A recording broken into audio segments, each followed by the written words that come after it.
കരൾ രോഗം ഒരു നിശബ്ദ കൊലയാളിയാണ്. അവൻ ഒരു പ്രശ്നവും ഉണ്ടാക്കാതെ ഇങ്ങനെ നിൽക്കും. ആൾക്ക് ഇച്ചിരി വണ്ണമൊക്കെ ഉണ്ടാകും, അനുബന്ധമായിട്ട് സ്വല്പം ഡയബറ്റീസും ഹൈപ്പർ ടെൻഷനും കൊളസ്ട്രോളും ഒക്കെ ഉണ്ടാകും. പക്ഷേ ഈ കരളിന് പ്രശ്നമുണ്ട് എന്നുള്ളത് അവരറിയാതെ പോകും. പെട്ടെന്നൊരു പ്രഭാതത്തിൽ അവർ ചോര ഛർദ്ദിക്കുകയോ അല്ലെങ്കിൽ വയറ്റിൽ നിന്ന് രക്തം പോവുകയോ ഒക്കെ ചെന്ന് നോക്കുമ്പോഴേക്കുമായിരിക്കും, ടെസ്റ്റ് ചെയ്യുമ്പോഴായിരിക്കും നമ്മളറിയുക കരളിൻ്റെ ഒരു 90% പണി മുടക്കിയെന്ന്. അത് ഒരു തുള്ളി മദ്യം പോലും കഴിക്കാത്ത ആൾക്കാരിൽ പോലും ഈ പ്രശ്നം ഇന്ന് കണ്ടുവരുന്നുണ്ട്. ഫാറ്റി ലിവർ എന്ന പ്രശ്നം ഇന്ന് വളരെ സാധാരണമാണ്. ഒരു 90% ആൾക്കാർക്കും ഗ്രേഡ് 1 ഫാറ്റി ലിവർ എങ്കിലും ഉണ്ട് എന്നുള്ളതാണ് നമുക്ക് റേഡിയോളജിസ്റ്റിൻ്റെ അടുത്ത് നിന്നൊക്കെ സംസാരിക്കുമ്പോഴേക്കും മനസ്സിലാവുന്നത്. എനിക്കും ഫാറ്റി ലിവർ ഉണ്ടായിരുന്നു, പക്ഷെ നമ്മളത് കംപ്ലീറ്റ് ആയിട്ട് റിവേഴ്സ് ചെയ്യാനായിട്ട് പറ്റി. അപ്പോൾ അങ്ങനെയുള്ള കുറച്ച് ടിപ്സാണ് ഞാൻ ഈ വീഡിയോയിൽ പറയാനായിട്ട് ഉദ്ദേശിക്കുന്നത്. അപ്പോൾ ഫാറ്റി ലിവർ എന്ന് പറയുമ്പോൾ നമ്മൾ കഴിക്കുന്ന ഭക്ഷണത്തിൽ കൂടുതലായിട്ടുണ്ടാകുന്ന ഫാറ്റ്, ഷുഗർ, ഇതിലേറ്റവും പ്രധാനം ഫാറ്റിനേക്കാൾ കൂടുതൽ ഷുഗറാണ് എന്നുള്ളത് പ്രത്യേകം മനസ്സിലാക്കുക. അതായത് നമ്മൾ അകത്തോട്ട് കഴിക്കുന്ന പഞ്ചസാര, മധുരമുള്ള എന്തും, അതായത് ശർക്കര, കരിപ്പട്ടി പോലുള്ള സാധനങ്ങളെല്ലാം അത് ഒരേ രീതിയിലാണ് മെറ്റബോളൈസ് ചെയ്യപ്പെടുന്നത്. ഇനി ചില തരത്തിലുള്ള ഫ്രൂട്ട്സ് പോലും ഒത്തിരി മധുരമുള്ള, അതായത് മാങ്ങാപ്പഴം, ഭയങ്കര മധുരമുള്ള, ഫ്രക്ടോസ് കണ്ടൻറ്റ് വളരെയധികം കൂടുതലുള്ള പഴങ്ങൾ പോലും കരളിന് പ്രശ്നം ഉണ്ടാക്കാം. അത് ഗ്ലൂക്കോസ് പോലെ തന്നെ അപകടകാരിയാണ്. അതുപോലെ ചെറുപഴമാണെങ്കിലും ഒരു ഡയബറ്റിക് ആയിട്ടുള്ള രോഗി 100 ഗ്രാമിൽ കൂടുതൽ ചെറുപഴം ഉള്ളിലോട്ട് കഴിക്കാതിരിക്കുന്നത് തന്നെയാണ് ഏറ്റവും നല്ലത്. 100 ഗ്രാമാണ് അവർക്ക് പറഞ്ഞിരിക്കുന്ന കോട്ട, അതിൽ കൂടുതൽ കഴിക്കാൻ പാടില്ല. മദ്യം ഒരു തുള്ളി പോലും കഴിക്കാതിരിക്കുക എന്നുള്ളതാണ് ഏറ്റവും നല്ലത്. കാരണം ഈ മദ്യപിക്കാത്ത ആൾക്കാരിൽ പോലും ഫാറ്റി ലിവർ ഉണ്ടാകുമ്പോൾ ചെറിയ രീതിയിലെങ്കിലും മദ്യപിക്കുകയും കൂടെ ചെയ്തെന്നാൽ നമ്മുടെ ലിവർ വളരെ പെട്ടെന്ന് പണിമുടക്കും. ബിഞ്ച് ഡ്രിങ്കിങ് എന്നൊരു ടേം ഉണ്ട്. ഈ പച്ച മലയാളത്തിൽ പറഞ്ഞാൽ നിപ്പനടി എന്ന് പറഞ്ഞാൽ, അത് നമ്മൾ ഒറ്റ നിപ്പിൽ ചിലപ്പം ഒരു കുപ്പിയൊക്കെ തീർത്തിട്ട് പോകുന്നവരുണ്ട്. അപ്പോൾ അത്രയും കുടിച്ച് കഴിയുമ്പോഴത്തേക്ക് അവർക്ക് ചിലപ്പോൾ കുറേ നാളുകളത്തേക്ക് കുടിക്കാതിരിക്കാൻ പറ്റിയേക്കും. കുടിച്ച് തുടങ്ങിയോ അവർ ഫുൾ പൂസാകാതെ കൂടി നിർത്തത്തില്ല. അപ്പോൾ അങ്ങനെയുള്ള ബിഞ്ച് ഡ്രിങ്കിങ് എന്ന് പറയുന്നത് ഒറ്റ ദിവസം തന്നെ ലിവറിന് ഭയങ്കരമായ പണിയെടുപ്പിച്ച് നശിപ്പിക്കുന്ന ഒരു പ്രക്രിയയാണ്. നമുക്കറിയാം പല സെലിബ്രിറ്റീസും അവർ എന്തെങ്കിലുമൊക്കെ കാരണം പറഞ്ഞിട്ട് കുടി നിർത്തിയിട്ട് പെട്ടെന്നൊരു ദിവസം ഒരുപാടങ്ങ് കുടിച്ച് അബോധാവസ്ഥയിലായി മരണപ്പെടുന്ന അവസ്ഥ നമ്മൾ കാണാറുണ്ട്.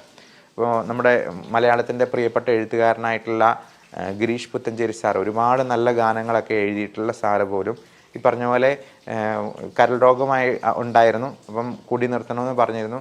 കൊച്ചിൻ ഹനീഫ എന്ന നമ്മുടെ പ്രിയപ്പെട്ട നടൻ, അദ്ദേഹവും ലിവറിൻ്റെ പ്രശ്നമായിട്ട് പെട്ടെന്ന് മരണപ്പെട്ടതാണ്. കൊച്ചിൻ ഹനീഫ ഒരു തുള്ളി പോലും മദ്യം കഴിക്കാത്ത ആളാണ്, പക്ഷെ ഒത്തിരി ഭക്ഷണം കഴിച്ചതിൽ നിന്ന് ലിവർ ഡിസീസ് വന്നതാണ്. അപ്പം അദ്ദേഹത്തിൻ്റെ മരണം അറിഞ്ഞു കഴിഞ്ഞപ്പോഴത്തേക്കും അതിന് ടെൻഷൻ മറക്കാനെന്നുള്ള രീതിയിൽ ഒരുപാട് ഡ്രിങ്ക്സ് കഴിക്കുകയും പെട്ടെന്ന് രാത്രിയിൽ സ്ട്രോക്ക് ഉണ്ടാകുകയും അങ്ങനെ മരണപ്പെടുകയും ചെയ്യുകയാണ്. അപ്പോൾ ഇതെല്ലാം വളരെ ഇൻ്റർ റിലേറ്റഡ് ആയിട്ടുള്ള കാര്യങ്ങളാണ്. Fatty liver, diabetes, hypertension, cholesterol, അതിനോടനുബന്ധിച്ചുണ്ടാകാവുന്ന വലിയ കോംപ്ലിക്കേഷൻസ് ആയിട്ടുള്ള കാർഡിയാക് പ്രോബ്ലംസ്, സ്ട്രോക്ക്, റെസ്പിറേറ്ററി ആയിട്ടുള്ള കോംപ്ലിക്കേഷൻസ്, ഇങ്ങനെയുള്ളവർക്കൊക്കെ പലപ്പോഴും കൂർക്കംവലി ഉണ്ടാവും. കൂർക്കംവലി ആൾക്കാരൊരു വലിയ പ്രശ്നമായിട്ട് ശ്രദ്ധിക്കാറേ ഇല്ല എന്നുള്ളതാണ്. മദ്യപിച്ച് കഴിഞ്ഞിട്ടുണ്ടെങ്കിൽ ആ പരിസരത്തൊന്നും ആർക്കും ഉറങ്ങാൻ പറ്റാത്ത പോലെ കൂർക്കംവലി ആയിരിക്കും. അപ്പോൾ അതിന് കാരണം ഈ മദ്യം നമ്മുടെ റെസ്പിറേറ്ററി മസിൽസിനെയെല്ലാം അങ്ങ് ലാക്സ് ആക്കി കളയും.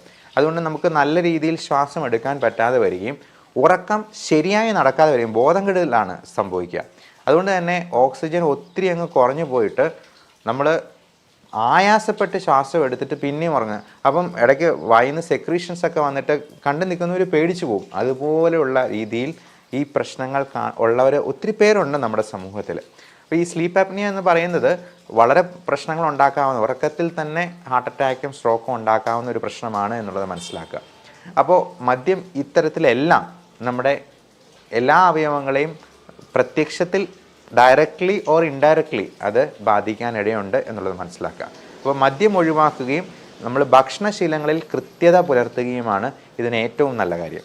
അപ്പം മധുരം, വൈറ്റ് പോയിസൺ പരമാവധി ഒഴിവാക്കുക, ബേക്കറി സാധനങ്ങൾ ഒഴിവാക്കുക, അതുപോലെ മൈദ അടങ്ങിയ ഭക്ഷണ സാധനങ്ങൾ പരമാവധി കുറയ്ക്കുക. അത് പൊറോട്ട മാത്രമല്ല, ബണ്ണ്, ബ്രെഡ്, കുബൂസ് തുടങ്ങിയ സാധനങ്ങളെല്ലാം മൈദയാണ്. അത് പരമാവധി കുറയ്ക്കുക.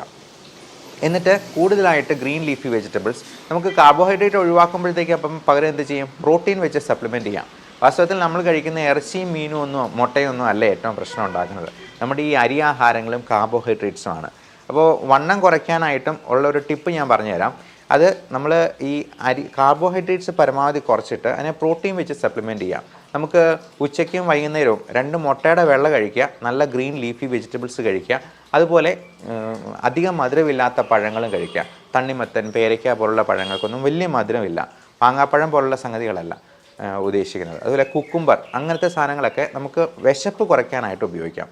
അതുപോലെ തന്നെ ഈ ഫൈബർ കണ്ടൻറ്റ് കൂട്ടാനും വിശപ്പ് മാറി നിൽക്കാനും നമ്മുടെ ഫാറ്റ് ഉരുക്കി കളയാവുന്ന തരത്തിലുള്ള പുതിയ തരത്തിലുള്ള മരുന്നുകൾ ഇന്ന് മോഡേൺ മെഡിസിനിൽ അവൈലബിൾ ആണ്. പലപ്പോഴും നമ്മൾ പറയുക, ഈ ഭക്ഷണത്തിന് മുമ്പ് മരുന്ന് പോലെ കഴിക്കേണ്ട സാധനമാണ് 3 ഗ്ലാസ് വെള്ളം കുടിക്കണം, ഒരു കുക്കുംബർ കഴിക്കണം, ഒരു നെല്ലിക്ക കഴിക്കണം, അതുപോലെ ഗ്രീൻ ലീഫി വെജിറ്റബിൾസ് കഴിക്കണം എന്നൊക്കെ. അപ്പോൾ ഇതെല്ലാം കൂടെ പറയുമ്പോഴത്തേക്കും ഡോക്ടർ പറയും, എന്നാൽ ഡോക്ടർ അതിന് പകരം 2 മരുന്ന് തന്നാൽ മതി. അപ്പോൾ വേണമെങ്കിൽ അതിന് പകരം 2 ഗുളിക കഴിക്കുന്നതായിരിക്കും ചിലപ്പോൾ പലർക്കും ഏറ്റവും എളുപ്പമുള്ള കാര്യം. നമുക്കെല്ലാവർക്കും തിരക്കാണ്, ബിസി ലൈഫിൽ നമുക്ക് പലപ്പോഴും ഇതൊന്നും കൃത്യമായിട്ട് ശ്രദ്ധിക്കാൻ പറ്റാതെ വന്നേക്കാം.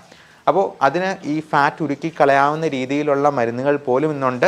അത് നിങ്ങളുടെ ഡോക്ടറോട് ചോദിച്ചിട്ട് മാത്രം, അത്യാവശ്യമെങ്കിൽ മാത്രം അത് ഉപയോഗിച്ചാലും മതിയാവും. അപ്പോൾ ഫാറ്റി ലിവർ ഉണ്ട് എന്ന് കണ്ടു കഴിഞ്ഞാൽ നമ്മൾ അത്യാവശ്യം ചെയ്യേണ്ട ടെസ്റ്റുകളും കൂടി പറയാം. SGOT, SGPT തുടങ്ങിയ അളവുകൾ, അത് SGPT ഒരു 50-ന് മുകളിലാണെന്നുണ്ടെങ്കിൽ ഫാറ്റി ലിവർ നമ്മൾ സംശയിക്കണം. അതൊരു 100-ന് മുകളിലാണെങ്കിൽ ഗ്രേഡ് 2 ഫാറ്റി ലിവർ ആയിട്ടുണ്ടോ എന്ന് നോക്കണം. അത് ഗ്രേഡ് 3 വരെ നമുക്ക് റിവേഴ്സിബിൾ ആണ്, കംപ്ലീറ്റ്ലി റിവേഴ്സ് ചെയ്യാവുന്നതാണ്.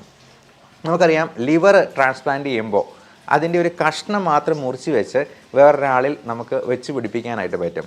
കാരണം ലിവർ എന്ന് പറയുന്നത് അപാരമായ റീജനറേറ്റീവ് കപ്പാസിറ്റി ഉള്ള ഒരു ഓർഗനാണ്. അപ്പോൾ വേറൊരു അവയവത്തിന് നമുക്ക് മുഴുവനായിട്ടും മാറ്റി വയ്ക്കുകയല്ലാണ്ട് ഇങ്ങനെ ഒരു ഭാഗം മുറിച്ച് മാറ്റി പിടിപ്പിക്കുന്ന ഒരു രീതിയില്ല. അപ്പോൾ ഈ ലിവർ ട്രാൻസ്പ്ലാന്റേഷന് അങ്ങനെ ഒരു കാരണം ഉള്ളത് തന്നെ ഈ ലിവറിൻ്റെ റീജനറേറ്റീവ് കപ്പാസിറ്റി കൊണ്ടാണ്. അതുകൊണ്ട് ഫാറ്റി ലിവർ ഗ്രേഡ് 3 വരെയാണെങ്കിൽ പോലും നമുക്കത് ഫുള്ളി റിവേഴ്സ് ചെയ്യാം. പക്ഷേ അതിൻ്റെ അടുത്ത സ്റ്റേജ് ആയിട്ടുള്ളത് ലിവർ സിറോസിസ് ആണ്. എന്ന് പറയുന്നത് പെർമനൻറ്റ് ഡാമേജാണ്. ഒരു തേങ്ങ ഉണങ്ങിപ്പോകുന്നത് പോലെ ലിവർ അങ്ങ് ഉണങ്ങിപ്പോവും. പിന്നെ അതിൻ്റെ ഫങ്ഷൻ എല്ലാം ആകത്താളം തെറ്റും. നമ്മുടെ ഡൈജഷൻ പ്രോപ്പറായിട്ട് നടക്കത്തില്ല. അപ്പോൾ അതിൻ്റെ സിംറ്റംസും അതുപോലെയാണ്. ഇപ്പോൾ നമ്മുടെ ഡൈജഷൻ പ്രോപ്പർ ആകാത്തതുകൊണ്ട് നെഞ്ചിരിച്ചൽ, പുളിച്ചു തകട്ടൽ, ഛർദി, ഓക്കാനം, ചിലപ്പോൾ വയറ്റിൽ നിന്ന് പോകുന്നത് ശരിയാകാതെ പോകുന്നു, കോൺസ്റ്റിപ്പേഷൻ ഉണ്ടാകാം, ചിലപ്പോൾ ലൂസ് മോഷൻ ഉണ്ടാകാം, വയറ്റിൽ നിന്ന് പോകുന്നതിൽ രക്തമയം ഉണ്ടാകാം. അത് രക്തം എന്ന് പറയുന്നത് നമ്മൾ പൈൽസിന് പോകുന്ന പോലത്തെ ഫ്രഷ് ബ്ലഡ് ആയിരിക്കത്തില്ല, കറുത്ത മലമായിട്ട് പോകും. അപ്പോൾ ഈ കറുത്ത മലം എന്ന് പറയുന്നത് മലീന എന്നാണ് അതിനെ പറയാം. അങ്ങനെ കറുത്ത മലം കാണുമ്പോൾ നമ്മൾ അത് കൊണ്ടുപോയി ഒന്ന് ടെസ്റ്റ് ചെയ്ത് നോക്കണം. Stool occult blood. നമ്മുടെ ഈ സ്മാർട്ട് ഫോൺ സംസ്കാരത്തിൽ പലപ്പോഴും നമ്മൾ ആ ടോയ്ലറ്റിൽ പോയിരുന്ന് കുറേ നേരം ഫോണിലൊക്കെ നോക്കിക്കൊണ്ടിരുന്ന് ഫ്ലഷ് ചെയ്ത് അങ്ങോട്ട് പോകും. നമ്മുടെ മലം പോകുന്നത് അതിൻ്റെ കൺസിസ്റ്റൻസി, കളറ് ഒക്കെ ഒന്ന് ഇടയ്ക്ക് നോക്കുന്നത് നന്നായിരിക്കും. കാരണം പലപ്പോഴും ഇത് അറിയുന്നില്ല ആൾക്കാർ. മലത്തിൻ്റെ കൂടെ ബ്ലഡ് പോകുന്നത്, പൈൽസ് ഉള്ളത് പോലും അത് പുറത്ത് പറയാനുള്ള മടിയും നാണക്കേട്. ഡോക്ടർമാരുടെ അടുത്ത് ഇങ്ങനെയുള്ള കാര്യങ്ങൾ സംസാരിക്കാനൊന്നും യാതൊരു മടിയും വെക്കരുത് എന്നുള്ളതാണ് പ്രത്യേകമായിട്ട് ഓർമ്മിപ്പിക്കാനുള്ളത്. അപ്പോൾ ഇങ്ങനെ എന്തെങ്കിലും ഉണ്ടെങ്കിൽ നിങ്ങൾക്ക് ഒരു സുഹൃത്തിനോടെന്ന പോലെ, അല്ലെങ്കിൽ ഒരു സഹോദരനോട്, ഒരു പെങ്ങളോടോ എന്ന പോലെ സംസാരിക്കാൻ പറ്റുന്ന ഒരു ഡോക്ടറെ നിങ്ങൾ തന്നെ കണ്ടെത്തിക്കൊള്ളുക. എന്നിട്ട് ഡോക്ടറുമായിട്ട് ഇടയ്ക്കാണെങ്കിലും ഒന്ന് സംസാരിക്കാനായിട്ടും ഒരു കോണ്ടാക്റ്റ് പുലർത്താനായിട്ടും ശ്രദ്ധിക്കുക. നമ്മുടെ അസുഖ കാര്യങ്ങളെക്കുറിച്ച് നമുക്ക് വ്യക്തമായൊരു ബോധ്യം ഉണ്ടാവണം. അതൊരു രജിസ്റ്റേർഡ് മെഡിക്കൽ പ്രാക്ടീഷണർ തന്നെയാവുക. അത് ആയുർവേദോ അലോപ്പതിയോ ഏതാകുന്നതിനും കുഴപ്പമില്ല. പക്ഷേ നമുക്ക് നമ്മുടെ നാട്ടിലെ നിയമങ്ങൾ എന്ന് പറയുന്നത്, ഈ ക്വാക്സ്, നാട്ടുവൈദ്യന്മാരെന്ന് പറയുന്നത്, അവർക്ക് നമ്മുടെ അത്രയും പോലും വിദ്യാഭ്യാസം ഉണ്ടാവില്ല. അങ്ങനെയുള്ള കാര്യങ്ങളിലേക്ക് തിരിയാതിരിക്കുക എന്ന് മാത്രമാണ്. പലപ്പോഴും ഈ ബിലിറൂബിൻ കൂടി മഞ്ഞപ്പിത്തം ഉണ്ടായി അതിന് ഒറ്റമൂലി എന്ന് പറഞ്ഞ് പലരും പോകാറുണ്ട്. വാസ്തവത്തിൽ ഈ ബിലിറൂബിൻ കൂടുക, ജോണ്ടിസ് ഉണ്ടാവുക എന്ന് പറയുന്നത് ഒരു അസുഖ ലക്ഷണം മാത്രമാണ്. അത് ഒരുപാട് കാരണങ്ങൾ കൊണ്ടുണ്ടാകാം. അതായത് പ്രീ ഹെപ്പാറ്റിക് ജോണ്ടിസ് ഉണ്ട്, ഒബ്സ്ട്രക്റ്റീവ് ജോണ്ടിസ് ഉണ്ട്, പലപ്പോഴും ഈ കല്ലുകൾ വന്ന് ഒബ്സ്ട്രക്റ്റ് ചെയ്യുന്നത് കൊണ്ടുണ്ടാകുന്നത് സർജിക്കൽ ജോണ്ടിസ് ഉണ്ട്. അപ്പോൾ ഇതെന്താണ് എന്ന് കണ്ടെത്തി അതിനെ കറക്റ്റായിട്ട് ട്രീറ്റ് ചെയ്യുന്നാലേ ഇത് പൂർണ്ണമായിട്ടും ഭേദമാകത്തുള്ളൂ. അല്ലാതെ മഞ്ഞപ്പിത്തം ഉണ്ടായി, മഞ്ഞപ്പിത്തത്തിന് ഒറ്റമൂലി എന്ന് പറയുന്ന സംഗതി തന്നെ അശാസ്ത്രീയമാണ്. അങ്ങനെയുള്ള രീതികളിലേക്ക് പോകാതിരിക്കാനാണ് പ്രത്യേകമായിട്ട് ഓർമ്മിപ്പിക്കാനുള്ളത്. ഇനി ഫാറ്റി ലിവർ ഉള്ളവർക്ക് നമ്മൾ കൊടുക്കേണ്ട ചില സപ്ലിമെൻറ്റ്സ് ഉണ്ട്. അതായത് നമ്മൾ മെയിനായിട്ടും പറയുക vitamin D3, vitamin E, omega three fatty acid, ഇത് 3 നമ്മൾ സപ്ലിമെൻറ്റ് ചെയ്യേണ്ടതായിട്ട് വരും. D3 ഇന്ന് പലർക്കും ഡെഫിഷ്യൻ്റ് ആണ്. നമ്മൾ വെയിൽ കൊള്ളുന്ന കുറവായതുകൊണ്ട്, അല്ലെങ്കിൽ തന്നെ പുരുഷന്മാർക്കാണെങ്കിൽ ഷർട്ട് ഇടാതെ അരമണിക്കൂർ വെയിൽ കൊള്ളാനായിട്ടാണ് പറയുക. പക്ഷേ അത് പലപ്പോഴും നമുക്ക് സാധ്യമാകത്തില്ല. അപ്പോൾ D3 ഒന്ന് ചെക്ക് ചെയ്യുമ്പോൾ തന്നെ 1000 രൂപയോളം ചിലവ് വരും. 100 രൂപയ്ക്ക് അതിൻ്റെ സപ്ലിമെൻ്റ് ഒരു മാസത്തേക്ക് എടുക്കാം. അത് മിക്കവരിലും അത് ഡെഫിഷ്യൻ്റ് ആണ്. അതിൻ്റെ ടോക്സിസിറ്റി വളരെ വളരെ അപൂർവമായിട്ടേ കാണാറുള്ളൂ എന്നുള്ളത് കൊണ്ട് തന്നെ D3 എല്ലാവർക്കും സപ്ലിമെൻറ്റ് ചെയ്യാവുന്ന ഒന്നാണ്. അതുപോലെ വൈറ്റമിൻ ഇ അത് പച്ച നിറത്തിലുള്ള ക്യാപ്സ്യൂൾ ഫോമിൽ കിട്ടും. ഭക്ഷണത്തിലാണെങ്കിൽ നമുക്കത് ഉൾപ്പെടുത്താവുന്നതാണ്. പലപ്പോഴും നമുക്കത് പല ഭക്ഷണത്തിൽ നിന്ന് നമുക്ക് കിട്ടത്തില്ല. ഗ്രീൻ ലീഫി വെജിറ്റബിൾസിലും ചീര, സ്പൈനാഷ് പോലുള്ള സംഗതികളിലും ഒക്കെ നമുക്ക് വൈറ്റമിൻ ഇ കിട്ടാവുന്നതാണ്.